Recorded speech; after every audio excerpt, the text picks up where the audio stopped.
Oke, pendengar sekalian, pernah nggak sih Anda atau mungkin kenalan Anda yang usianya di atas 60, kok kayaknya seling banget ya kebangun tengah malam cuma buat ke kamar kecil gitu?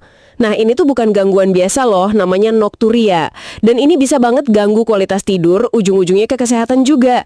Nah, kita baru aja nih lihat video menarik dari Dokter Lisa, isinya ngebahas kebiasaan umum, tapi sering nggak kita sadari yang jadi penyebabnya. Percaya nggak katanya nih, 78% lansia itu ngelakuin minimal satu kesalahan sepele sebelum tidur yang bikin bolak-balik ke toilet. Jadi yuk kita coba bedah bareng ya beberapa kebiasaan yang paling mengejutkan ini, dan tentu gimana cara ngatasinnya. Soalnya kurang tidur gara-gara nokturia ini, wah dampaknya bisa kemana-mana. Resiko jatuh lah, masalah jantung, penurunan kognitif juga. Ada yang kurang pas. Dan bagusnya, banyak kok yang bisa diperbaiki. Gampang malah. Nah, kali ini kita nggak akan bahas semua ya yang ada di video itu. Tapi kita fokus ke 3 kebiasaan yang menurut saya paling, wah ini kok bisa ya dan sering banget kelewat. Oke, siap. Mari kita mulai bongkar nih. Kebiasaan mengejutkan nomor 1. Buang air kecil buat jaga-jaga aja sebelum tidur. Kedengerannya kan bagus ya. Tindakan pencegahan gitu, biar malamnya tenang, nggak kebangun. Tapi ternyata, loh kok malah jadi bumerang? Gimana tuh ceritanya? Nah, iya kan? Kedengarannya logis banget. Tapi gini, kebiasaan jaga-jaga ini, tanpa sadar itu kayak ngelatih kandung kemih kita. Jadi dia terbiasa ngasih sinyal pengen pipis, padahal mungkin urin di dalamnya baru sedikit. Mungkin baru 100 atau 150 ml. Padahal normalnya, dia baru akan kerasa penuh dan perlu dikosongin itu kalau udah, katakanlah, 300 sampai 500 ml. Akibatnya apa? Kapasitas fungsionalnya jadi kayak berkurang gitu. Dia jadi lebih sensitif. Gampang banget ngirim sinyal palsu. Bikin kita kebangun, padahal belum perlu-perlu amat. Solusinya, kata sumber ini, simpel aja. Pakai aturan kebutuhan nyata. Aturan kebutuhan nyata. Maksudnya gimana tuh? Ya artinya, ke kamar kecil cuma kalau beneran kerasa ada dorongan yang jelas gitu. Bukan karena, wah mau tidur nih, pipis dulu ah biar aman. Yaitu soal posisi tidur dan bantal yang kita pakai. Saya juga baru ngeh loh kalau cara kita tidur tuh bisa sepengaruh itu ke frekuensi ke toilet malam. Katanya posisi tengkurap misalnya itu bisa neken kandung kemih ya. Tepat, ada tekanan fisik langsung ke kandung kemih kalau tengkurap. Terus bukan cuma itu, posisi tidur dan jenis bantal yang kurang pas, itu juga ngaruh ke sirkulasi cairan tubuh kita. Kan kalau kita rebahan, cairan yang mungkin ngumpul di kaki seharian itu jadi lebih gampang balik ke peredaran darah. Nah, kalau sirkulasinya nggak optimal karena posisi tidur, ginjal bisa ngerespon dengan produksi urin lebih banyak pas malam hari. Makanya sumber ini nyaranin tidur miring, terutama miring ke kiri. Miring ke kiri ya? Kenapa tuh? Katanya sih itu posisi paling optimal. Terus pakai bantal di antara lutut. Ini gunanya buat jaga tulang belakang tetap lurus, ngurangin tekanan ke kandung kemih tadi, plus memperbaiki aliran balik cairan. Bahkan disebut loh, ganti posisi tidur aja itu potensinya bisa ngurangin frekuensi bangun malam sampai 40%. Hah? Serius? 40%? Cuma gara-gara benerin posisi tidur? Gede banget ya efeknya. Plus katanya sekalian bisa kurangin nyeri punggung juga ya. Wah, double manfaat ini. Betul.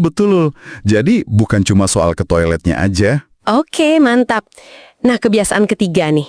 Yang ini kayaknya sih paling sering kita lupain atau anggap remeh. Suhu kamar tidur sama jenis baju tidur yang kita pakai. Siapa sangka coba, kalau kamar yang gerah atau piyama yang bahannya nggak enak, itu bisa jadi penyebab kita sering kebangun buat pipis. Iya, ini koneksinya ke hormon namanya vasopresin. Gini, tubuh kita itu secara alami perlu sedikit lebih dingin pas kita tidur. Proses pendinginan ini penting buat micu produksi si hormon vasopresin tadi. Tugas hormon ini tuh buat ngerem produksi urin selama kita tidur malam, biar nggak kebanyakan. Nah, kalau kamar kita terlalu anget, sumbernya nyebut idealnya itu sekitar 18-20 derajat Celcius. Oh, cukup sejuk ya berarti? Iya, atau kalau kita pakai piyama yang tebal banget, bahannya sintetis, nggak adem gitu ya, itu bisa ngeganggu proses pendinginan alami tubuh. Akibatnya, produksi vasopresinnya bisa ikut keganggu juga. Urin jadi lebih banyak diproduksi malam-malam. Makanya, penting jaga kamar tetap sejuk dan pilih baju tidur yang bahannya alami, kayak katun atau linen. Itu bantu regulasi suhu tubuh. Sumbernya bahkan bilang penyesuaian suhu sama pakaian tidur ini bisa ngurangin nokturia sampai 50%. Wow, 50%. Lebih tinggi lagi dari yang posisi tidur tadi ya. Luar biasa sih ini. hal-hal yang kita anggap sepele banget ya, kayak suhu AC atau piyama, ternyata punya peran biologis sepenting itu buat tidur kita. Tentu aja ya, sumber kita ini juga bahas hal lain, kayak jam minum terakhir sebelum tidur, atau mungkin jenis makanan tertentu yang diuretik. Tapi kayaknya 3 hal tadi, pipis jaga-jaga, posisi tidur, sama suhu kamar itu benar-benar contoh yang paling nggak kepikiran dan sering banget kita abain. Jadi, intinya apa nih yang bisa kita tarik? Sering kebangun malam buat ke toilet itu, seringnya bukan melulu soal umur loh. Ternyata banyak dipengaruhi sama kebiasaan kita sehari-hari. Kebiasaan yang sebetulnya bisa kita kontrol.